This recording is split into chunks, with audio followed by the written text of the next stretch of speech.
Eu tive um sonho, eu tive uma visão. Se você me conhece minimamente, você percebe que eu não estou bem. Eu realmente fui muito afetado por esse sonho, por essa visão. E eu não dormi bem essa noite. Eu não dormi nada bem.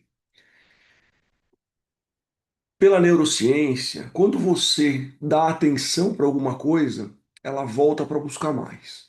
Se você dá atenção à paz, ela volta para buscar mais.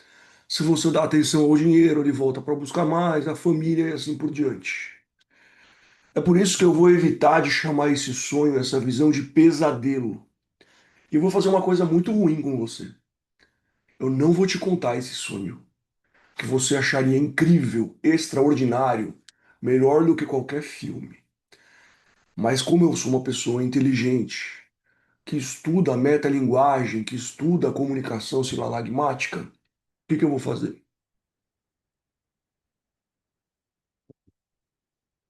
Eu vou te fazer um desafio.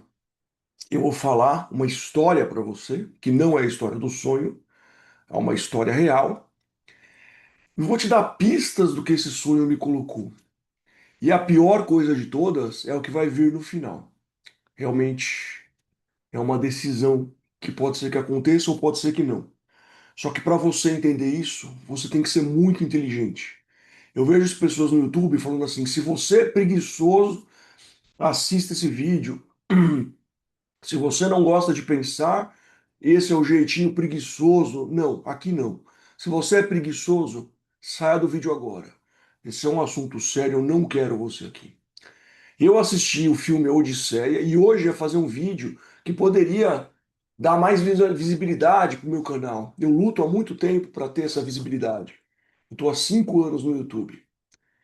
E realmente eu fiz vídeos muito bons sobre a Odisseia. Eu fiz live no Instagram, fiz live no TikTok, também com o nome Restauração SA.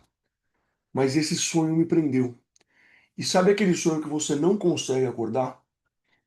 Isso trouxe um mistério. Então, se você for uma pessoa muito inteligente, muito curiosa, e que pode ser que esse sonho seja por você ou para você, fique aqui que eu vou contar a história agora.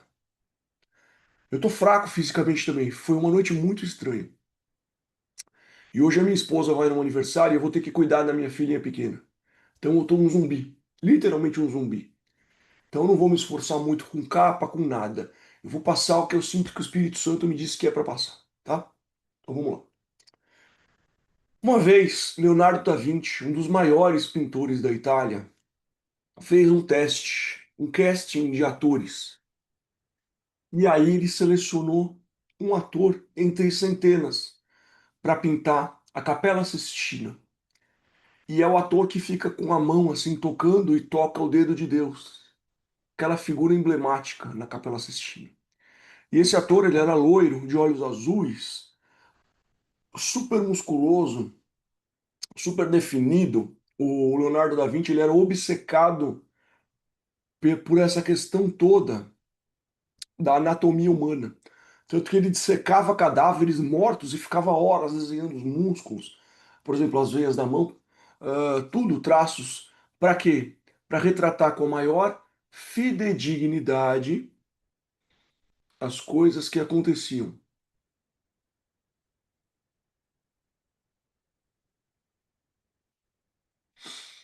Bom, eu acho que está gravando. Fez um barulho aqui na internet, mas eu vou continuar gravando. E aí, por muitos anos, ele ficou com esse rapaz, né, para fazer a pintura por muito tempo, e levou outros muitos anos para finalizar a obra. Muitos anos depois, Leonardo da Vinci, já mais velho, ele era um observador das pessoas, das expressões faciais. Então ele estava numa espécie de um bar, numa boemia, e aí ele já estava mais para lá do que para cá, e um homem veio, puxou as vestes dele e falou: Me dá comida, me dá água, por favor. Ele falou: Aqui nesse bar não vende comida, não tenho água. Aí ele falou: Eu tô morrendo de fome, por favor, me dá uma bebida. Ele deu uma bebida pro cara, que já fedia a bebida, e o cara falou: O senhor é quem? O senhor não tem humanidade? E aí Leonardo da Vinci falou: Não, não. Eu sou um cara que vive pela humanidade. Eu vim para marcar a imagem do mundo. eu faço obras incríveis. E Leonardo da Vinci era muito vaidoso, né? Também inventor. E aí ele falou assim: Senhor, me mostra o teu trabalho. E ele falou assim: Vamos fazer o seguinte: no meu ateliê eu tenho um pedaço de pão e um pedaço de queijo. Venha comigo que eu vou te mostrar uma obra que vai mudar o mundo e que está prestes a ser inaugurada. E aí eles vão, né? O mendigo vai cambaleando. E ele chega no ateliê de Leonardo da Vinci e ele devora aquele pão sem nem sentir o gosto. E o queijo também. E ele fala: Vamos para outro lugar agora. E aí ele mostra a Capela Sistina. E aí o mendigo olha e começa a chorar muito. E Leonardo da Vinci abre um sorriso e fala assim: Eu sei, eu fiz isso para realmente você tocar na mão de Deus, para te emocionar. E aí esse mendigo fala: Olha para mim. Aí ele fala: Tô olhando, olha para mim. Tô olhando. E aí o mendigo chega perto dele e fala: Olha nos meus olhos. E aí o Leonardo da Vinci dá um passo para trás e fica em choque. O mendigo era aquele ator que anos atrás, aquele modelo que anos atrás ele tinha contratado para fazer a perfeição do homem, para simbolizar um último Adão, um novo Adão. E aí o que aconteceu? Novo no sentido de último ou perfeito, mas é só a parte estética, não é uma relação com Jesus. Na verdade, o quadro é a relação do homem, do humanismo com Deus. O que tem uma série de questões pagãs ali, porque o homem subiu aos céus para tocar em Deus, mas eu não vou entrar nesse detalhe de Nimrod e outras coisas. Mas o ponto é o seguinte, e ele olha para aquele rapaz em choque e surpreso e ele diz: Eu me envolvi com mulheres, com bebida, e acabei destruindo a minha vida. Quando eu estava pintando aquele quadro, eu só pensava em viver cada vez mais intensamente, porque a vida era uma coisa maravilhosa. E agora eu só penso em morrer. Só penso em morrer. Muito bem. Fim da história. Nessa visão que eu tive, eu percebi que Deus coloca pessoas para trabalharem nesse mundo por muitos caminhos diferentes. Eu vou te dar um exemplo do profeta Samuel. Ele foi, entre aspas, entregue, né, por ser um nazireu, entre aspas, adotado pelo sacerdote, e ele viu os irmãos adotivos dele, Finéia e Ófine, roubarem o templo, se prostituírem, o pai enfraquecido, uma coisa, e ele não sabia qual era o propósito dele. Ele sofreu muito num caminho que não era o dele. E o propósito dele, na verdade, era seguir um único homem. Esse homem era Saul, o ungido. E depois disso, como esse homem caiu, o propósito dele foi seguir, apoiar um único homem, Davi, rei de Israel. Tudo bem, ele teve outras questões também, durante batalhas em que ele orou e teve efeitos sobrenaturais, mas basicamente ele era o pastor de um homem só. É que esse homem era o rei de Israel, né? Enfim, mas a vida dele foi dedicada a isso. Então existem pessoas que vêm para mudar a voz de milhares de pessoas. E existem pessoas que são colocadas nesse mundo para ajudar uma única vida, para transformar uma única vida, que essa vida sim vai explodir para o mundo. Você pega João Batista, ele pregou o arrependimento. Mas na verdade, ele só esteve aqui para batizar, para passar o bastão, para passar o seu público, o seu legado para uma pessoa, o nosso Salvador Jesus Cristo. E esse sonho secreto, esse sonho misterioso, do qual eu estava me sufocando, estava azul e não conseguia acordar, ele me fez duvidar do caminho. Porque nesse canal eu sempre tentei alcançar milhares, talvez milhões de pessoas, não por vaidade, mas para salvar e transformar vidas. Mesma coisa o YouTube, mesma coisa, não, mesma coisa o Instagram, agora o TikTok, eu estou pregando o evangelho, estou falando coisas de valor. Mas o que acontece, gente? Esse sonho me mostrou uma outra possibilidade. Talvez o meu caminho seja o caminho do anonimato, de trabalhar como os escravos trabalham, sabe aquele?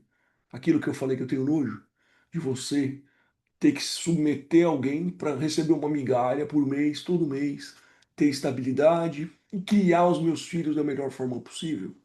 A Melissa, com essa estabilidade, fazer novos filhos, que eu estou adiando por conta dessa loucura que eu faço de 30 mil coisas, e talvez seja o contrário. Eu não sei se é isso. Eu não sei se, na verdade, eu já cumpri minha função, eu restaurei alguém que era a pessoa que vai mudar esse mundo, ou se eu ainda tenho que encontrar essa pessoa, então eu tenho que focar mais na hipnoterapia, ou seja, em procedimentos ao vivo, e isso tiraria o tempo da internet.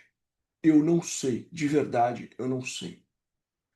Eu sei que esse sonho me deixou muito abalado e que a gente tem uma teia do destino que a gente acha que decide tudo, mas existe um propósito de Deus para nós. O que que eu pretendo fazer? Não hoje, que eu não dormi e eu vou ter que cuidar da minha filha. Eu pretendo fazer alguns dias de jejum e pedir para o Espírito Santo me dar um caminho definitivo. Se esse vai ser meu último vídeo, se eu, que já sou anônimo, né? Porque meus canais acabaram não crescendo ao longo desses anos. Se eu me concentro no anonimato, se eu ponho a minha cara. Uma coisa que me bate muito em relação a isso são várias pessoas que não foram meus mentorados, mas que mudaram de vida por causa dos meus vídeos aqui do YouTube. Que me mandaram mensagem no privado, no Insta: olha, eu ia fazer uma besteira e não fiz por sua causa. Mas enfim, esse sonho, que eu não sei ainda, eu vou estudar do ponto de vista da neurociência e do curso de sonhos que eu fiz com a Debbie Hitler, né? Hitler, com H, Hitler, lá no, na Escola do Profético Sobrenatural. Eu quero entender melhor essa visão. Ela tem muitas camadas profundas. E às vezes ela pode ser para você que está agora. Talvez seja com você que eu tenho que me conectar. Eu não sei, de verdade eu não sei. Foi uma coisa muito complexa. Mas pega essa história para você ver que uma pessoa que tinha um propósito e seguia um caminho errado teve uma vida toda deturpada. Eu quero seguir o meu propósito da maneira correta, que é restaurar pessoas. O que eu estou em dúvida, eu tenho que restaurar uma pessoa específica para colocá-la num caminho, ou são milhões de pessoas, ou é alguma outra coisa, uma fundação. Esse sonho ele puxou, é como se fosse um novelo com vários fios, fios muito densos. É como se eu tivesse vivido várias vidas em algumas horas, em que eu queria acordar e não conseguia. Geralmente o estudo dos sonhos diz que os sonhos vêm de três fontes: de Deus, do diabo ou da carne, que seria o meu subconsciente, coisas do meu coração. Eu só posso agora pedir discernimento para o Espírito Santo para entender o que aconteceu. Se domingo que vem não tiver mais vídeo, não se assuste. Se eu não estiver mais nas mídias sociais, se tornar uma pessoa comum, um anônimo, no sentido de que eu não vou mais me expor, não se assuste. O que eu peço é que, se você perceber que isso aconteceu, compartilhe o que eu fiz aqui, porque eu ajudei muitas pessoas através desse canal, mesmo ele não sendo grande, mudaram de vida. Então você pode pegar vídeos específicos contra a depressão, contra estresse pós-traumático, contra a ansiedade, vídeos de reprogramação mental e compartilhe com as pessoas que você ama. Era isso que eu queria compartilhar por hoje. Eu dormi muito pouco. Como eu disse, minha esposa me surpreendeu. Ela disse que não ia no aniversário, aí do nada ela mudou de ideia no dia do aniversário. E eu preciso cuidar da minha filha hoje. Tenho um contrato para fazer ainda. Eu vou ver se eu canso a minha filha e ponho ela para dormir um pouco enquanto eu faço esse contrato. Já está meio que feito, mas eu preciso terminar. E é isso, gente. Se domingo que vem eu vier com o vídeo da Odisseia, vocês sabem que eu tive um discernimento para não tomar nenhuma decisão mais definitiva. Se você tem algum insight sobre isso, se você assistiu muitos vídeos meus ao longo dos anos, se você foi fiel, é como se a gente se conhecesse. Porque aqui eu falei muito da minha vida pessoal. Se essa for uma verdade, deixe aqui nos comentários o que você sente a respeito disso. Agradeço a todos. Todos que ouviram uma palavra de restauração.